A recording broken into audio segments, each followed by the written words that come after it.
आप हमेशा विजेता रहें ये जरूरी नहीं है। हर बार नीरज चोपड़ा नहीं जीत पाते, हर बार सचिन शतक नहीं लगा पाते, हर बार धोनी वर्ल्ड कप नहीं ला पाते, हर बार विराट कोहली नहीं चल पाता, हर बार अमिताभ बच्चन की फिल्म सुपरहिट नहीं होती, हर बार शाहरुख खान अपना ये नहीं चला पाते। हारना सीखना चाहिए। It's a privilege to welcome you all in the session of renowned Kavi Sandeep Dwivedi on Success Kit. On Success Kit. अब प्रेरित करते हैं कुछ यूं, जीत जाने की बस इतनी सी कहानी है, जीत जाने की बस इतनी सी कहानी है, एक संघर्षी है जिसने चलने की ठानी है, जिसने चलने की ठानी है। कवि संदीप के बारे में कहूं तो जोश की लहर, जुनून की धार है वो, जोश की लहर जुनून की धार है वो, जोशीला कवि और प्रेरक व्यक्तित्व है जो, जोशीला कवि और प्रेरक व्यक्तित्व है जो। कविता की दुनिया के ऐसे नाम है कवि संदीप, कविता की दुनिया के ऐसे नाम है कवि संदीप, जिनके शब्दों में एक तरफ जुनून है, एक तरफ जुनून है तो दूसरी तरफ है जीवन की सच्चाई, दूसरी तरफ है जीवन की सच्चाई। एक तरफ प्यार है, एक तरफ प्यार है तो दूसरी तरफ है संघर्ष, दूसरी तरफ है संघर्ष। एक तरफ जीवन के हर अनुभव का सामना करने की शक्ति है, एक तरफ जीवन के हर अनुभव का सामना करने की शक्ति है तो दूसरी तरफ है हार नहीं मानने का संदेश, दूसरी तरफ है हार नहीं मानने का संदेश।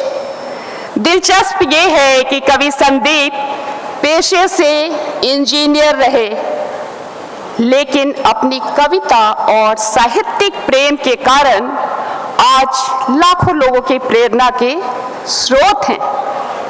आप प्रतिभाशाली कवि होने के साथ साथ एक कहानीकार हैं, मोटिवेशनल स्पीकर हैं, soft skill and corporate trainer भी हैं। और सिर्फ एक दिन बाद आपको बताऊं, सिर्फ एक दिन बाद इनके प्रेरक कविताओं का एक संग्रह प्रकाशित हो रहा है और जिसका शीर्षक बहुत ही रोचक है, रोने से कुछ होता है क्या, रोने से कुछ होता है क्या। आज की तारीख में कवि संदीप का एक बहुत ही महत्वपूर्ण पता YouTube चैनल है, जहां आपके लाखों प्रशंसक और करोड़ों व्यूअर्स हैं। सो अब वक्त है आपसे ऊंचे लक्ष्य बनाने का, गुर जानने का और शिखर तक पहुंच पाने का रास्ता जानने का। मैं अपने स्टूडेंट से आग्रह करूंगी कि आप सुनिए और गुनिए। और अब मैं बगैर किसी विलंब के आमंत्रित करती हूं कवि संदीप को। Sir please.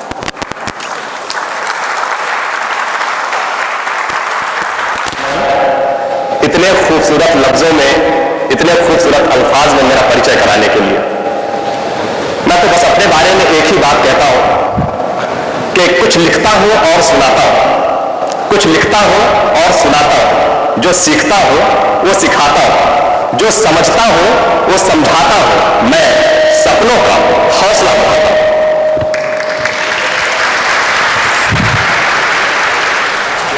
ये 1.5 घंटे की यात्रा आपको पॉइंट टू पॉइंट कुछ ना कुछ सिखाएगी।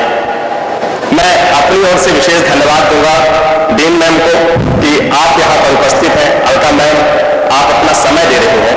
मैं एक बात कहता हूँ कि देखिए, जब आपको कुछ जानना हो, जब आपको कुछ चाहना हो, जब आपको कुछ चाहिए, तब आप बैठे, ये स्वाभाविक गुण है, क्योंकि हमें चाहिए तो हम बैठेंगे।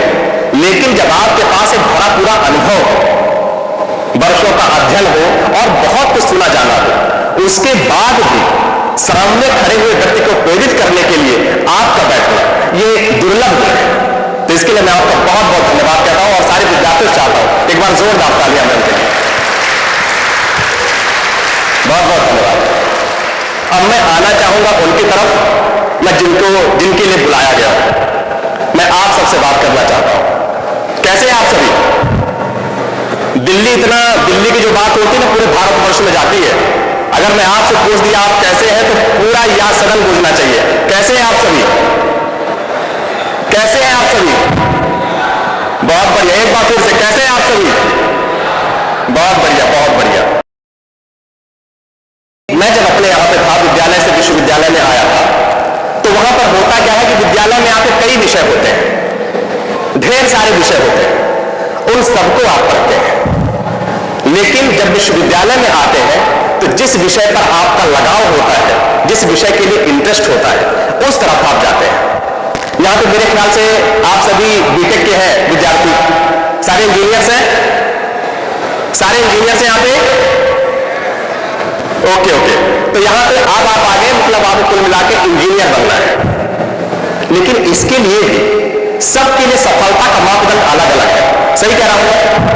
यहां पर भी इंजीनियरिंग करते हुए कोई मैनेजमेंट में जाना चाहता होगा आगे, कोई वैज्ञानिक बनना चाहता होगा, कोई कम से कम इंजीनियर तो नहीं बनना चाहता होगा। ढेर सारा है, लेकिन सबके लिए सफलता अलग अलग है। हर उम्र की सफलता अलग अलग होती है।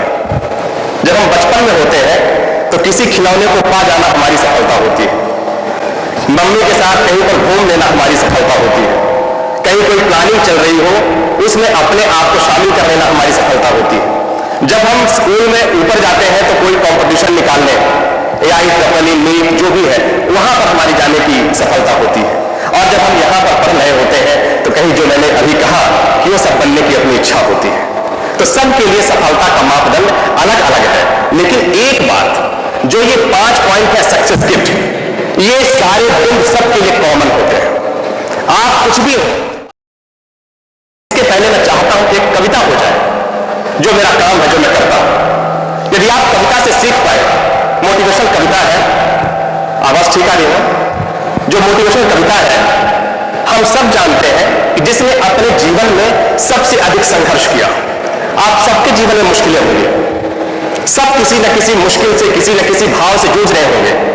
लेकिन यदि कोई ऐसा शख्स मिल जाए, कोई ऐसा चरित्र मिल जाए कि वो हमसे ज्यादा उसके जीवन में संघर्ष हो, तो जब हम उसका सुन लेते हैं तो हमारे अंदर मोटिवेशन आता है कि यार हमसे ज्यादा कोई परेशान है और उसने अच्छे निर्णय लिए, मैं तो यहां पर कुछ नहीं।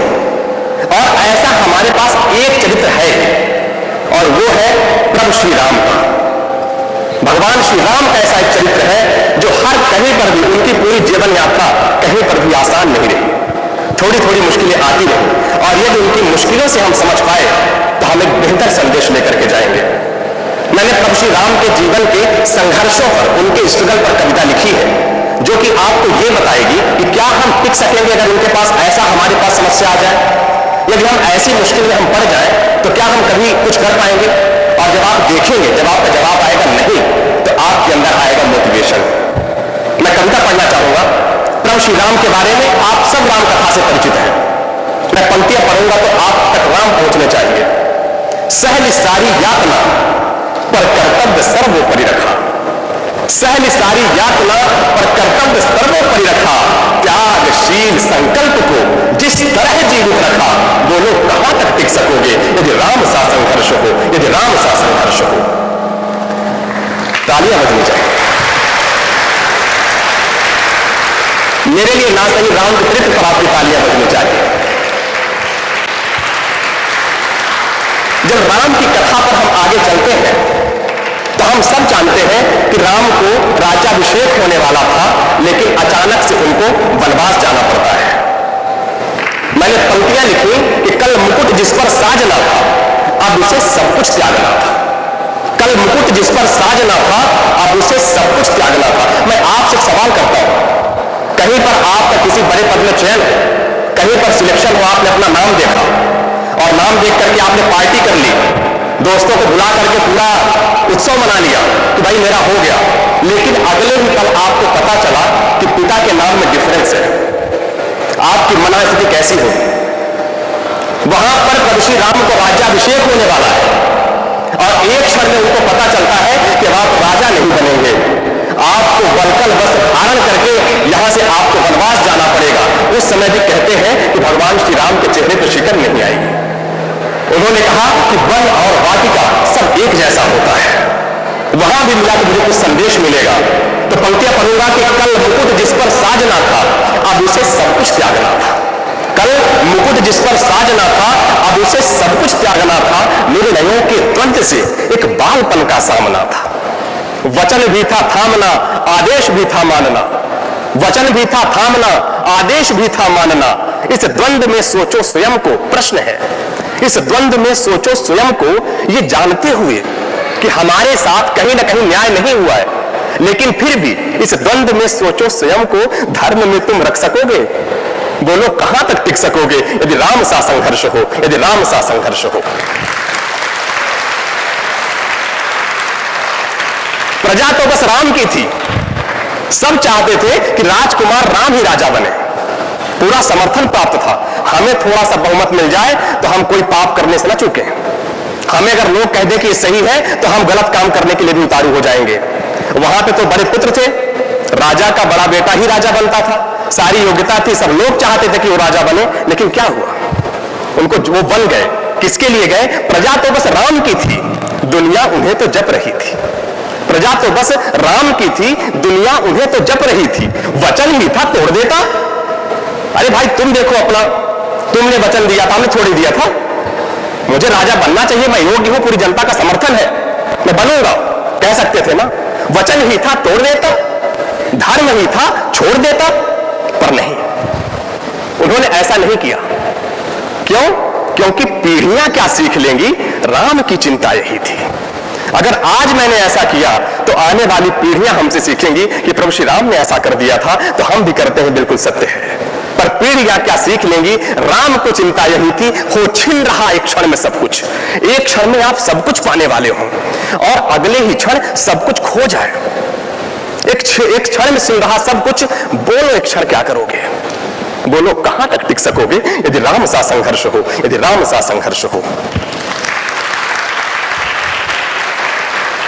मैं हमेशा प्रभु श्री राम के बारे में एक कथा कहता हूं कि जब भगवान श्री राम वनवास जा रहे थे तो वनवास जाते हुए हम सब जानते कि उनको पूरी प्रजा रोकने लगती है, उनके रथ के घोड़े छोड़ दिए जाते हैं। नहीं, राजकुमार राम कोई राजा बनेंगे, वनवास नहीं जाएंगे, और राजा ना भी बने तो उनको यहां पर रहना है। ऐसे प्रजा कर रही थी और भगवान सबको कह रहे थे अरे जाने दीजिए, हमें जाने दीजिए। रथ चलता जा रहा था, अचानक से एक भाव है, अचानक से वहां पर एक बुजुर्ग आते हैं, राम के पास आ जाते हैं। प्रभु श्री राम के सामने जैसे ही खड़े होते हैं तो प्रभु श्री राम को लगता है कि ये भी वही कहेंगे, तो अपने से ही कहते हैं नहीं मुझे जाने दीजिए। तो बुजुर्ग जो कहता है समझिएगा, जब भी लाइनें समझ में आएगी एक बड़ा संदेश देकर के जाएगी। वो बुजुर्ग कहता है राजकुमार राम, मैं आपको रोकने के लिए नहीं आया हूं। राजकुमार राम, मैं आपको रोकने के लिए नहीं आया हूं, मैं तो बस ये देखने के लिए आया हूं कि त्यागी पुरुष दिखता कैसा है। हो सकता है ये अयोध्या अभी तक सदियों तक जानी जाती, लेकिन आज के बाद, इस बलिदान के बाद, इस त्याग के बाद, ये इस अयोध्या और यहां का ये राजकुमार जिसने सारा राजपाट त्याग दिया, युगों तक जानी जाएगी।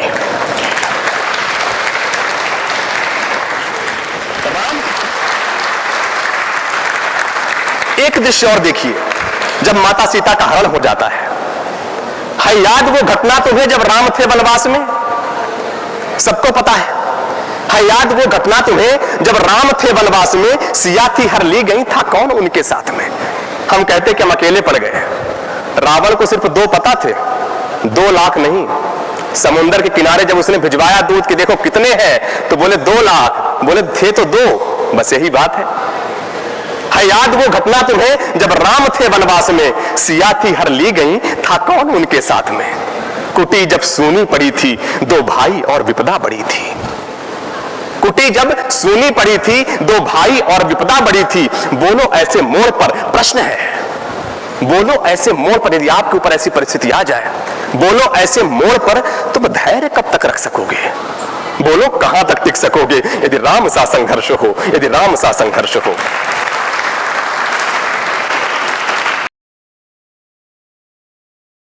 अभी मैं पिछले वर्ष IIT खड़गपुर गया था, ओकेशन था कोई, तो वहां पर गया तो मेरे साथ गेस्ट हाउस में एक सर रुके हुए थे, चेन्नई के थे, वो सियाने थे।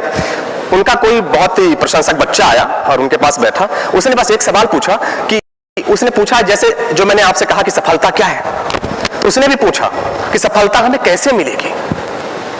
तो उन्होंने पता है क्या जवाब दिया? उन्होंने जवाब दिया बैठना पड़ेगा। तो बोले बैठने से सफलता? कहीं बैठने के लिए बैठना नहीं, सीखने के लिए बैठना, तब आपको सफलता मिलती है। आप जो कथा वाचते हैं, जो बड़ी बड़ी जगहों पर जाते हैं और घंटों बोलते हैं, इसके पहले वो अभ्यास करते हैं बैठने का। आसन में नियम होता है, जब आप कथा वाचन जो सीखते हैं तो उनको सबसे पहले सिखाया जाता है कि 5 घंटे एक ही पोर्शन में आपको बैठे रहना है। तो जब आप सीखने के लिए बैठने की इच्छा रखते हैं, सीखने के लिए बढ़ते हैं, तब आप सफलता की ओर बढ़ते हैं। तो आप एक बार जोरदार तालियां इनके लिए please. Sir, they see the talent in one person. Very good, बहुत बढ़िया, बहुत बढ़िया। और कोई जो सिर्फ 3 तरीके हैं जिसमें से दुनिया आपको देखती है, पॉइंट आप नोट कर लेना, लिख लेना। जीवन भर आप अपने आप को गाइड करते रहोगे कि मैं सही दिशा में हूं या नहीं। सबसे पहला है कैसे दिखते हो। सबसे पहला है कैसे दिखते हो, दूसरा है कैसे बोलते हो। सबसे पहला कैसे दिखते हो और दूसरा क्या है कैसे बोलते हो और तीसरा है, अब मैं कह दिया कि कैसे दिखते हो, इसका मतलब ये नहीं कि जिम में आपका टाइम बढ़ा लें। इसमें आपका आता है बॉडी लैंग्वेज। जो आप कह रहे हो वो आपके जेस्चर, पोस्चर, फेस, आईज यहां से दिखना चाहिए। कहने का मतलब ये कि जब भी बोलें, जो भी बोलें, दिल से बोलें। जिसके लिए स्वीकारता हो उस तरह से बोलें। जब वो भाव भंगिमा बनती है तो आप लोगों को खींच लेते हैं। जो लोग आपकी तरह होते हैं वो आप तक रुक जाते हैं। तो दिखने में होता है हमारा बॉडी लैंग्वेज। हम हाथ, जैसे अगर मैं कहूं कि वो चीज ना ऐसे जगह कोई बड़ी, आंखें कुछ नहीं छिपा सकती। इसलिए याद रखिएगा कि जब आप कुछ बातें बोल रहे हैं, कोई चर्चा कर रहे हैं, कहीं कुछ कह रहे हैं, तो याद रखना आंखों से नहीं छिप सकता। और जैसे ही सामने वाला अगर बैठा है आपके सामने, वो समझ जाएगा कि इसमें कुछ ना कुछ तो झोल है, इसमें वो बात नहीं लग रही है, आंखों से वो चीज झलक नहीं रही है, वो सच्चाई नहीं लग रही है, सब लिखा पढ़ा लग रहा है। तो वहां पर आपकी आईज झूठ नहीं बोल सकती, ये लिख लीजिएगा। और आईज तब झूठ नहीं बोलेंगी जब आप पूरे दिल से बोलते हैं, जब आप पूरे मनोयोग से बातें करते हैं। तो याद रखिएगा कैसे दिखते हैं। तो इसमें आपका gesture, posture, eye contact, face expression, ये 4 चीजें आप अपने आप में डेवलप करना। इतना समय नहीं है कि मैं आपको सबको ये बताऊं, लेकिन मैं चाहूंगा हर मोमेंट के लिए आपके पास है। बस आपके पास कहने का अगर सलीका है, कहने का अगर तरीका है, तो आप हर बात कह सकते हो, कहीं से भी कुछ भी अपने भाव रख सकते हो, बस वो तरीका होना चाहिए। एक सुंदर सा एक लाइन है, हम कभी पढ़ते थे बचपन में कि बातन से हाथी मिले, बातन से हाथी पाओ। बातन से हाथी मिले, यानी बातों से ही हमें मान सम्मान मिलता है, प्रतिष्ठा मिलती है, प्रसिद्धि मिलती है, समृद्धि मिलती है। और बातन से हाथी पाओ, बातों से ही हम अपमानित होते हैं, तिरस्कृत होते हैं। जिसने भी अपने शिक्षक का दिल जीता है, इन्हीं 3 तरीकों से जीता है। उससे मिलिए तो गुरूर त्याग कर, बात करिए तो बिना बात काट कर, और उनको जब सुनिए तो अपना ज्ञान खूंटी टांग कर। ये फार्मूला याद रख लीजिएगा। जब आप किसी भी, जिससे भी आप कुछ चाहिए, तो जब आप इसको आप वहां पर जब अपनाएंगे तो देखिएगा आपको हर टीचर दिल से प्यार करेगा। एक किस्सा सुनाता हूं आपको, बड़ा आनंद आएगा। होता ऐसा है कि एक कंपनी में एक मशीन खराब हो जाती है। अब उस मशीन में ऐसा रहता है कि जब वो मशीन खराब हो जाती है तो उसके सारे इंजीनियर्स बना करके सारी कोशिश कर लेते हैं, कोई नहीं बना पाता। इवन छोटे भाई सारे पार्ट्स खोल के रख लेते हैं, सब कुछ अलग अलग कर लेते हैं, फिर जोड़ते हैं, फिर चलाते हैं, फिर मशीन नहीं चलती। सारी कोशिश कर लेते हैं और बात मैनेजमेंट तक पहुंचाते हैं। मैनेजमेंट कहता है कि चलो किसी एक्सपर्ट को बुलाओ, बाहर से बुलाओ। अब कंपनी में तो अपने किसी से नहीं बन रही है, तो बाहर से बुलाते हैं। तो बाहर से बुलाते हैं, जब वो बाहर से एक एक्सपर्ट आता है, वो आया, मशीन के पास खड़ा हुआ और मशीन को ऐसे चारों तरफ से देखा, ऐसे थोड़ा सा ऐसे हाथ लगाया, कुछ ऐसे देखा और फिर उसने कहा कि हैमर कहां है? हैमर। भाई ने एक ले जाकर के ऐसे हैमर दिया। जब हैमर दे दिए, उसने बस एक जगह ऐसे चूज की और वहां पर 4 हैमर मार दिए। फिर उसने कहा कि एक काम करो, अब स्विच ऑन करो। क्या हुआ? स्विच ऑन हुई, मशीन चालू हो गई। बोले इसने क्या किया, मशीन कैसे चालू हो गई? सारा कुछ खोल करके मैंने बना दिया, इतना कुछ कर दिया, फिर भी नहीं चालू है, कैसे? अब वो गए, अब उसने पैसा बताया। बोले पैसा कितना हुआ? उसने कहा 5000। बोले 5000 इतने का? अब मैनेजमेंट तो कह नहीं सकता था कि भाई किसे, तो बोले तरीका उसको सूझा। मैनेजमेंट वाले बड़ा पैसा बचाने में बड़े आगे होते हैं। उन्हें तरीका क्या सूझा? एक काम करो, उससे बिल मांग लो, किसमें कितना लगा है वो पता ही चल जाएगा। तो उन्होंने उससे बिल मांगा। जब बिल पता है क्या था? 5 रुपए हैमरिंग करने के।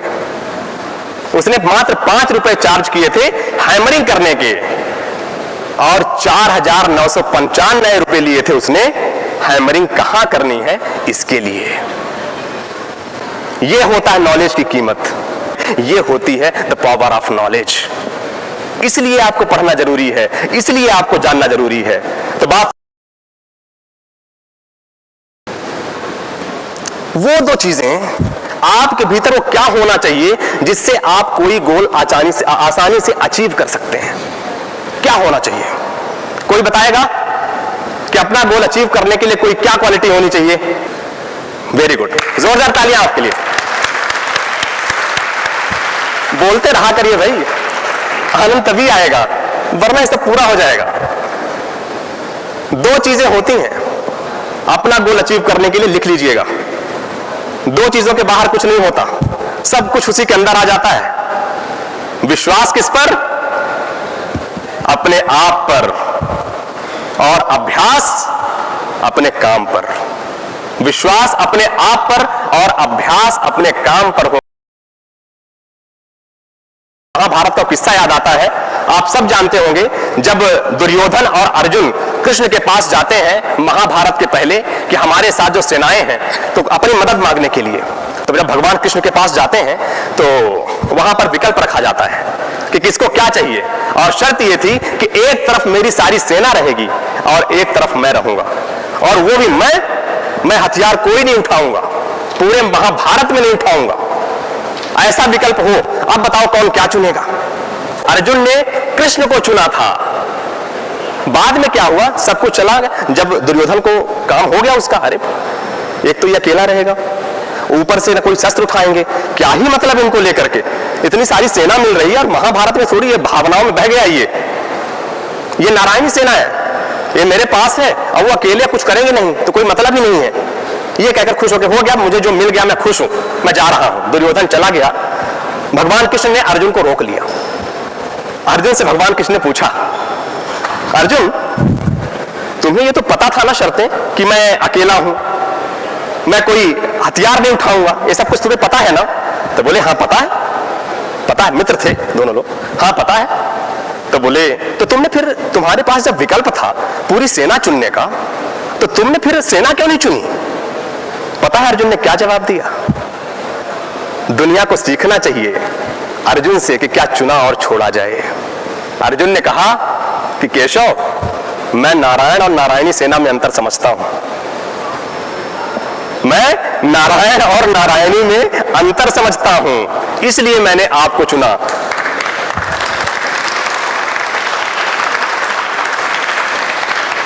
मैं गंगोत्री पर हूं, प्रयागराज तो बाद में आएगा। मैंने नारायण को चुना है, मुझे कोई दिक्कत नहीं।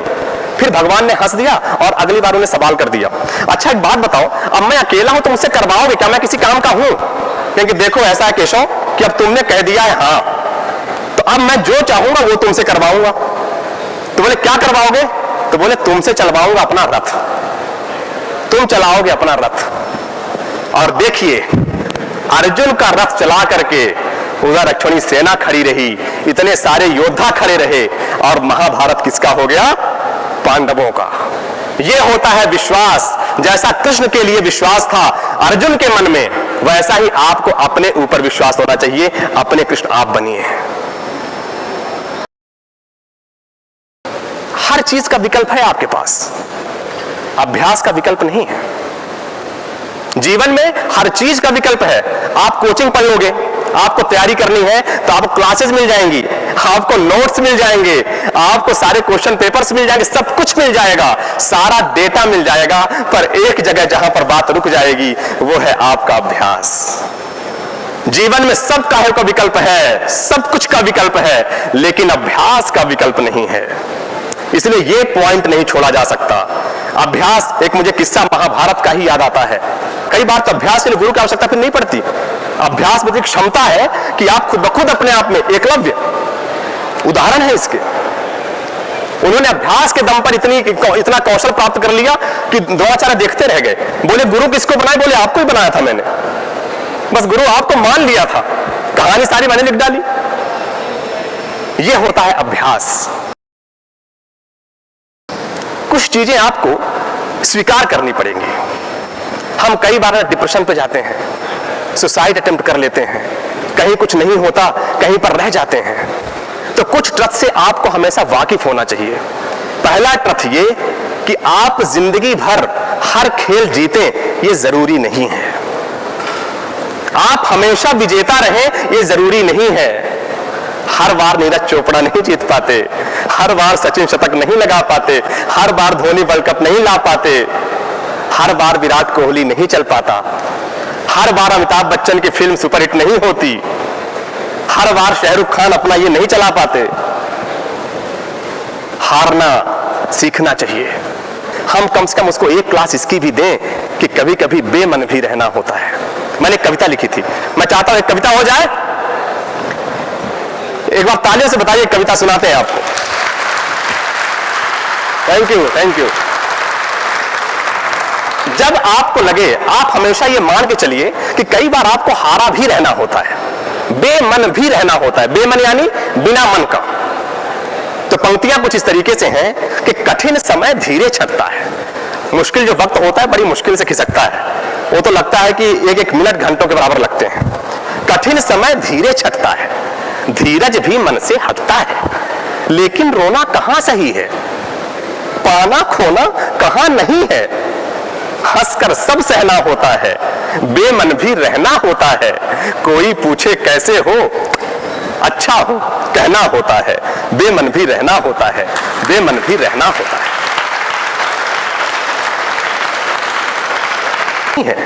हर एग्जाम में हम टॉप ही कर जाए, हर पल अपनी जीत नहीं है, रोना धोना रीत नहीं है। हम देखते हैं कोटा में किस तरीके से आए दिन आत्महत्या कर रहे हैं लड़के, क्योंकि उनको सब कुछ सिखाया गया, उनको क्वालिफिकेशन अच्छी दी गई, उनको कोचिंग अच्छी दी गई, सारा सब कुछ बढ़िया, बस एक चीज नहीं सिखाई गई।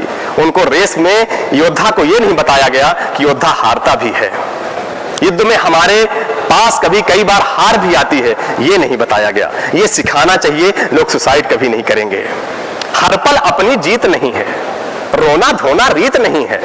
किसी बांसुरी के तानों में केवल सुख के गीत नहीं है। बांसुरी बजाने वाला कभी दुख वाले गीत भी बजाता है, उसमें से प्रसन्नता वाले बजाता है। हर पल अपनी जीत नहीं है, रोना धोना रीत नहीं है। किसी बांसुरी के तानों में केवल सुख के गीत नहीं है। भूलो जो भी मिला नहीं है, भूलो जो भी मिला नहीं है, छोड़ो कोई गिला नहीं है। जीवन ऐसा ही होता है, हंसकर सब सहना होता है। कोई पूछे कैसे हो, अच्छा हो कहना होता है। बेमन भी रहना होता है, बेमन भी रहना होता है। तो ये किस बात पे कविता आ गई कि हम कभी भी हमेशा जीतें ये जरूरी नहीं है। हमेशा दिमाग में रखिएगा, सब कुछ कभी खत्म नहीं होता। एक रास्ता बंद होता तो 10 रास्ते खुल जाते हैं। भगवान के बारे में एक बात याद रखिएगा सभी लोग, भगवान का जो घर है ना, ये कल्पना मान के चलिएगा, भगवान का जो घर है उसमें ढेर सारे गेट्स हैं और किसी गेट में किवाड़ नहीं है। जैसे ही आपका एक नहीं हुआ तो 10 गेट है, आपको आ जाएंगे, बस आपको चलते नहीं रोकना है। सब कुछ कभी खत्म नहीं होता, कभी कुछ भी नहीं खोता। आप एक रास्ते में आज ये नहीं बन पाए तो कुछ और बन जाएंगे, लेकिन यदि आपने मेहनत की है तो प्रकृति आपको किसी न किसी जगह पर, किसी न किसी व्यक्ति के रूप में, किसी न किसी से आपको मिलवाती ही रहेगी। ये बात हमेशा बिल्कुल मन मस्तिष्क में बिठा लीजिए कि सब कुछ कभी खत्म नहीं होता। जिसने समय की कीमत की वही कीमती हुआ। याद रखिए कि एक मैं थ्योरी पढ़ रहा था, बड़ा सुंदर था, कि समय के बारे में बड़ी सुंदर बात उन्होंने कही कि हमारा समय उतना ही फैल जाता है जितना हम काम को फैलाते हैं। अगर हमें 10 मिनट में कुछ करना हो तो फटाफट जो काम दिन भर में कर सकते हैं 10 मिनट में कर लेंगे। कहीं अचानक से प्लान बन गया कि भैया आज यहां पे घूम के आते हैं, तो आपकी सारी तैयारियां तुरंत हो जाएंगी। लेकिन अगर कभी ऐसा हुआ कि आपका इंटरेस्ट नहीं है उसमें, तो आपको समय की कीमत नहीं, वो आराम से चलता रहेगा। तो जितना आप उस अपने काम को समय देते हैं, समय भी आपका उसी तरह से वो हो जाता है। तो इसलिए अपनी समय सीमा बनाइए कि हमें इतने में ये करना है, हमें इतने में ये करना है। जब आप ऐसे गोल सेट करते हैं, लचीलापन रखिए, कोई दिक्कत नहीं कि आपको करना ही है, प्रयास करना। हमारे हाथ में ना सिर्फ एक चीज है, प्रयास, और कुछ भी नहीं है। और उसी प्रयास में हमें सफलता मिलती है। तो जब हमारे अंदर प्रयास ही है तो बस उसको हम टाइम शेड्यूल से करें तो हमारी विजय होती है। यदि समय की कीमत हम करेंगे तो बेहद कीमती बनेंगे, याद रखिएगा। कर्ण की दानवीरता, कर्ण की मित्रता उसको का खास बनाती है। कर्ण से क्या सीखें हम? ये तो ठीक है, कर्ण से हम ये सीखें कि जब अपने पास कुछ भी ना हो, आप एक अतिथि के घर में हो और कुछ ना हो, लेकिन अपने कौशल से, अपनी इच्छा शक्ति से, अपने जुनून से, अपने अभ्यास से वो राजा बन जाए। आप ये मानिए, कर्ण से आप ये सीखिए कि जब आपके पास कुछ ना हो तब भी सब कुछ बनाया जा सकता है, यदि आपके भीतर अभ्यास और अच्छा मनोभाव है, उस तरफ बढ़ने का जुनून है, तो कुछ भी किया जा सकता है। अर्जुन से आप क्या सीखेंगे? अर्जुन एक बड़े राज परिवार से हैं, बड़े समृद्ध हैं, सब कुछ है उनके पास, लेकिन एक चीज जो उनको खास बनाती है, जिसकी वजह से भगवान श्री कृष्ण स्वयं उनका रथ चलाते हैं, वो क्या बात है? विनम्रता। जब हमारे पास सब कुछ बड़ी समृद्धि होती है ना, तो हम सबसे पहला काम जो करते हैं वो सीखना बंद कर देते हैं कभी भी, क्योंकि हमें लगता है कि कुछ आवश्यकता नहीं है। अर्जुन के साथ ऐसा नहीं था। वो बड़े राज परिवार से थे, लेकिन कभी ना तो अभ्यास में कमी की, ना विनम्रता में। मैंने एक लाइन लिखी थी कभी कि चलाने वाला तीनों लोग रथ के घोड़े हाँक रहा। चलाने वाला तीनों लोग रथ के घोड़े हाँक रहा, नाथ स्वयं बिक गए, वो कौन सी संपत्ति है? जिसमें भगवान स्वयं बिक गए वो कौन सी संपत्ति है? वो था अर्जुन की विनम्रता, अर्जुन का विश्वास। तो अर्जुन से हमें यह सीखना चाहिए कि जब सब कुछ हो, आपके पास भरा पूरा नॉलेज हो, लेकिन अगर कभी आपके शिक्षक दिख जाए, कभी आपसे कोई बड़ा दिख जाए, कभी आपके माँ बाप, तो कभी भी इग्नोर मत करना। वो होती है विनम्रता, ज्यादा कुछ नहीं मांगती। विनम्रता बिल्कुल निःशुल्क है, कुछ नहीं करना होता, बस ये स्वीकार करना होता है कि मुझसे बड़े बड़े पड़े हुए हैं, मैं सब कुछ नहीं हो सकता, आप सब कुछ नहीं हो सकते। जिस दिन आप सब कुछ होंगे उस दिन आपका समय बीतता हुआ दिखेगा आपको। शक्ति थोड़ी देर के लिए आती चली जाती है। मैंने एक पंक्ति लिखी थी, मैं तो आपको थोड़ा स्थिर होना पड़ता है, तुरंत सब कुछ नहीं होता, तुरंत सब कुछ नहीं मिल पाता। आज हमारे इस समय में, जिस युग में हम जी रहे हैं, हमारे पास प्रतीक्षा करने के लिए बिल्कुल समय नहीं है, जबकि आवश्यकता होती है। एक बड़ा सुंदर दोहा है किसी का कि धीरे धीरे रे मना धीरे ही सब होए, धीरे धीरे रे मना धीरे ही सब होए, माली सींचे 100 घड़ा ऋतुवाए फल होए। हम आम का पेड़ जो है, आम का पेड़ जो है, कितना भी आप सींचिए वो गर्मी के सीजन में ही फल देगा। किसी भी विषय के लिए कितनी भी मेहनत करिए, परीक्षा आपकी मार्च में ही होगी, सेमेस्टर आपके दिसंबर में ही होंगे। उसी में आपको थोड़ा धीरज धरिए, उस हिसाब से अपने आप को प्लान करिए, कुछ अपने आप को मांझते रहिए। जीवन में याद रखिए, पेशेंस पहला। आपके अंदर हड़बड़ी नहीं होगी, आपका बीपी नहीं बढ़ेगा, आप बीमार नहीं होंगे। अरे चल रहा है, होगा, कर रहा हूं, प्रयास कर रहा हूं, मिलेगा तो मिलेगा, नहीं मिलेगा तो कुछ और अच्छा मिलेगा, ऐसा विश्वास होना चाहिए कि हर एक अवसर अपने से ज्यादा कुछ लेकर के आपके जीवन में आएगा। याद रखिएगा, हमेशा अवसर भुनाना चाहिए, आपको आना चाहिए। एक हंसाता हूं थोड़ा सा आपको किस्सा। एक वैज्ञानिक होते हैं, उनके घर में सारी अच्छी अच्छी सुविधाएं थी, मतलब सर आप उनके घर जाएं अगर, तो उनके घर में कुछ भी ऐसी कमी नहीं थी कि आप बढ़िया बैठेंगे, पानी होगा, सब कुछ होगा। बस एक समस्या थी। समस्या ये थी दीदी कि जब आप वहां पर कोई जाता था उनके घर में, और जब उनके घर में कोई इंटर करता था तो उनको एक हैंडल घुमाना पड़ता था गेट खोलने के लिए। बस इतनी सी एक समस्या थी।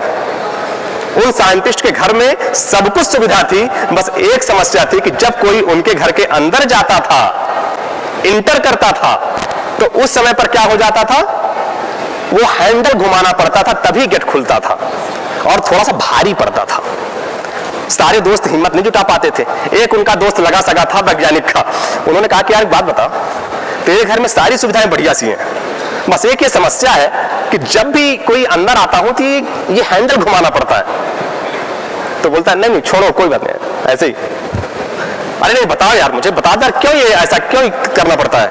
तो पता है क्या बोलते हो, अरे कुछ नहीं यार, जब तुम आते हो और उस हैंडल को घुमाते हो तो मेरी ऊपर वाली टंकी में ना 2 गैलन पानी पंप हो जाता है।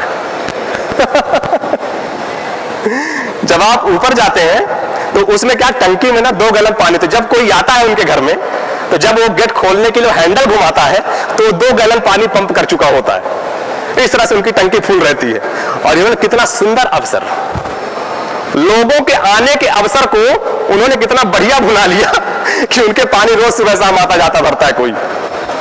तो ये होते हैं, अवसर को भगवान मानिए, अवसर को भगवान का प्रसाद मानिए, और जब भी कुछ हो कि हाँ ये अवसर मिला करूंगा, जो भी काम मिले छोटा बड़ा, आपके अगर कैरियर से टैग कर रहा है थोड़ा सा भी, भले ही आप उसको 1000 बार कर चुके हो, भले ही आपको उतना आउटपुट ना मिलता हो, भले उतना आपको फायदा ना दिख रहा हो, लेकिन याद रखिएगा, मैं बार बार बोल रहा हूं, अवसर बहुत छिप के आता है, बहुत छिप के आता है, कई बार बहुत छोटा बन के आता है, और अगर आप उसको भुना लेते हैं तो पता चलता है आपका पूरा कैरियर सेट हो गया। आप जितने भी बड़े लोगों को सुनिए, उन्हें कभी इंटरव्यूज देखिए, आपको पता चलेगा छोटी सी वजह थी, एक छोटा सा ऐसा काम मिला था, हमने उसको करना शुरू किया, इत्तेफाकन अवसर आपके साथ जादू करना शुरू कर देता है, ऐसे लोग मिलवाने शुरू कर देता है। आप जहां पर गए वहां पे 4 लोग मिल गए, वहां से संपर्क हुआ, अरे ये तो मुझे भी पसंद है, ये मुझे भी पसंद है, चल निकला। एक छोटा सा अवसर आपको कुछ भी दे सकता है, कुछ नहीं तो आपको अनुभव तो दे ही सकता है। इसलिए अवसर को कभी भी गवाइए मत। हम कई बार सफर का आनंद लेना भूल जाते हैं, हमारे सफर में कितना कुछ मूवमेंट आया हम भूल जाते हैं। हमेशा उसको एंजॉय करिए। बड़े प्यार से सबको बांटा गया है कि खुशी सबकी है। ईश्वर की सारी चीजें, इसको आपके जो सूरज है, आपकी जो हवा है, पानी है, ये नहीं बांटी जाती, ये ईश्वर की ताकत है, ये सबको मिलती हैं। खुशी भी मनाना हम सबको मिलता है। इसलिए हमेशा इसका आखिरी संदेश है कि अपने जीवन के मोमेंट को भी जिएगा, मिस मत करिएगा, हमेशा अच्छी लाइफ जिएगा। थोड़ा बहुत हारेंगे, ठीक है यार, जैसे एक पक्षी होता ना, चिड़िया जैसे होती है, कभी चिड़िया नीचे रहे सर और उसको ऊपर ऐसे पानी डाल दीजिए तो क्या करती पता है, ऐसे झाड़ती है, बगल में खड़ी रहती, फिर से ओके डन, थोड़ा बहुत हार मिली, किनारे हो गए, दूसरा काम करेंगे। वो आपको बहुत कुछ सिखा के जाएगा। ये होता है एंजॉय। प्रिंसिपल साहब के पास गए आप, किसी बात पे जम के आपको डांट पड़ गई, बाहर आई तो बढ़िया, ये सब ठीक है, सब ओके। ऐसे लाइफ को रखिए, बिंदास रहिए, अच्छा है तो ठीक, बुरा है तो ठीक। जब आप ये मान के चलेंगे तो आपको पता ही नहीं चलेगा कि बुरा कब आया, अच्छा कब आया, सब यूं ही बड़े आराम से चला जाएगा। एक मैंने कविता लिखी थी, वो कविता सुनाता हूं, इसके बाद फिर ये सेशन वो करते हैं। मैंने कविता लिखी थी कि रोने से कुछ होता है क्या।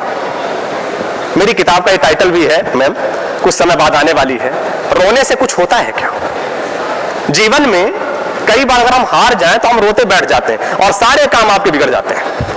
तो मैंने पंक्तियां लिखी थी कि मिलना था जो नहीं मिला वो, ठीक है भाई, जो आप सोच रहे थे नहीं हो पाया, मिलना था जो नहीं मिला वो, जो चलना था नहीं चला वो, माना सपने चूर हो गए, तुम मिटने को मजबूर हो गए। लेकिन सवाल है, लेकिन इस हार को जीवन भर ढोने से कुछ होता है क्या। अरे नहीं हुआ तो हो जाएगा, रोने से कुछ होता है क्या, रोने से कुछ होता है क्या।